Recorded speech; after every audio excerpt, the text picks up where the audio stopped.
Day 1 of chemo done. It was very nerve-wracking this morning, I won't lie. I was feeling apprehensive, didn't know what to expect, only what I've been told, but obviously what you're told and your own experiences got to marry up, and it's quite hard to mentally prepare for that.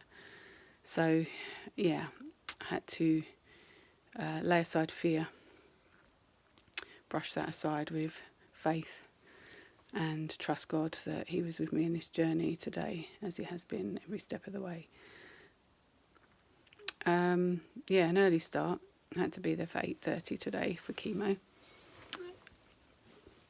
It was an early start, as I said, but yeah, started with me oversleeping and having to rush a little bit, but we got there. The traffic was a lot heavier than it has been, but we managed to arrive on time. And yeah, Grant dropped me off and sent me inside like a child at first day at school. Go on, off you go, you'll be fine. And you need that sometimes. You need somebody to be like, go on, you can do this, it's okay. Because obviously he wasn't allowed in with me. I was okay. I wasn't on my own, as I knew Jesus was with me every step of the way. And people's prayers and love and support were coming through on text, and I felt like people were with me, even though they couldn't be in the flesh. So I arrived at the Guy's Cancer Centre and went up to the chemo part, and they were so lovely. I mean, the nurses, everyone, just so lovely. They put you at ease, they make you feel comfortable, they explain everything really softly and gently, and just kind of felt relaxed, even though it wasn't really relaxing, if that makes sense. It was a nice day, so I was kind of thinking, I'd rather be outside. But I had a nice chair by the window, and you get these chairs that are lovely, like reclining chairs, so you've got this button that the feet go up and the back goes back, and it's it's quite nice really. And a bit like as Grant said when he texted me, a bit like if you're a Friends fan, a bit like the gaming chairs that Joey and Chandler buy, and they can kind of go flip back, and a bit like that really. So we had a bit of a laugh about that. So the nurse had to put a cannula in, find a good vein that was secure enough to hold the cannula. And they're so good at it. They just put it in, found one, thank goodness, that was able to be done. And hooked me up to various drips to start with. You have all your pre-meds, some antihistamines and some steroids and some anti-sickness drugs and something to line your stomach as well. So they do a lot of prep for you to make it as comfortable as possible. And then out comes the, you have a bit of a sort of 15-minute break, to sort of give your system a flush through. And then out comes the kind of poison drug to kill off the poison in my body, really. So the irony, you're having one lot of potent stuff shoved in your veins to kill off something in your body that's like destroying your cells, and you want to kill that off. So the 3-hour one went first. I'm trying to remember the name of it. Paclitaxel, I think, something like that. Yeah, I think that's the name of it, Paclitaxel or something like that, yeah. And this was the 3-hour one, quite a potent one, but, it was okay.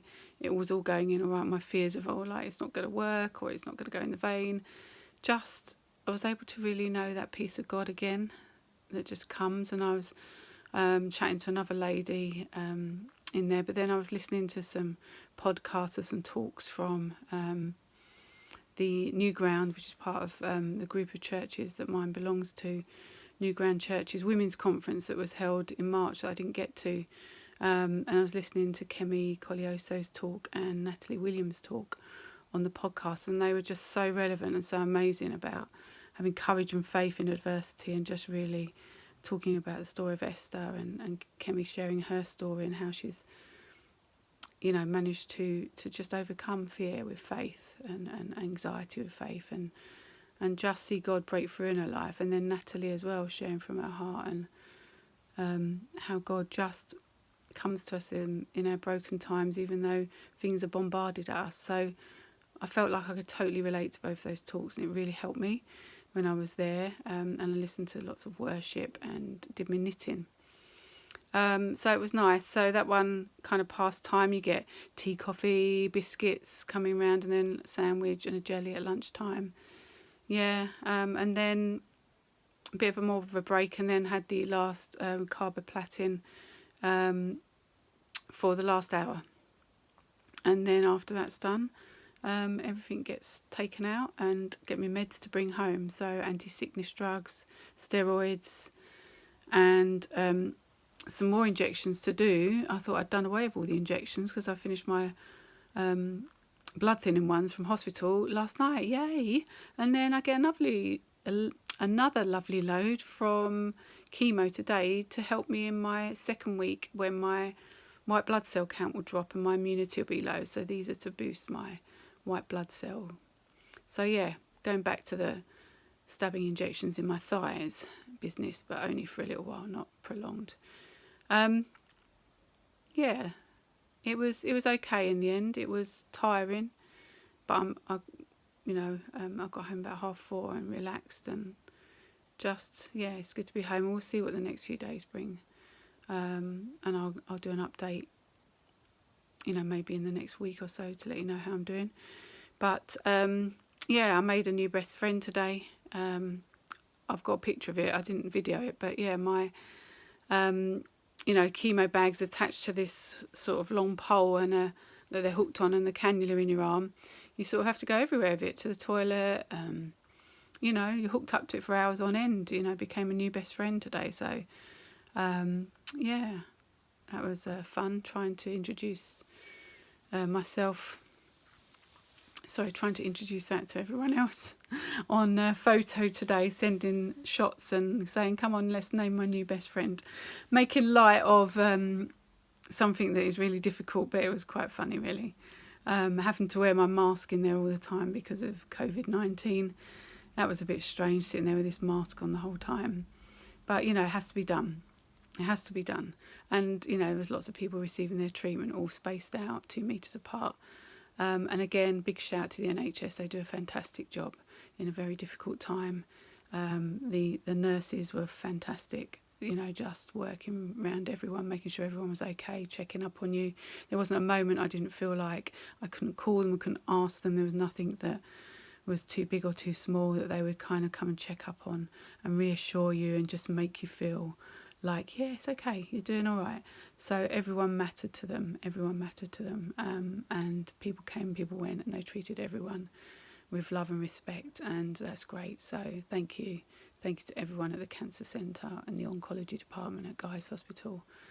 Yeah, so that's today. I'm about to go to bed because I'm really tired, and just have a restful day tomorrow. So thanks again for all your support, your lovely messages, and for everyone that's loving me over the waves of internet, text, email, Facebook, Instagram, and WhatsApp. Oh yeah, it's great, and FaceTime and phone calls and texts. Yeah, it's great to stay connected that way, and it really helps me. Love to everyone out there who I know, and if I don't know you, thanks for watching, and yeah, I'll give you an update soon.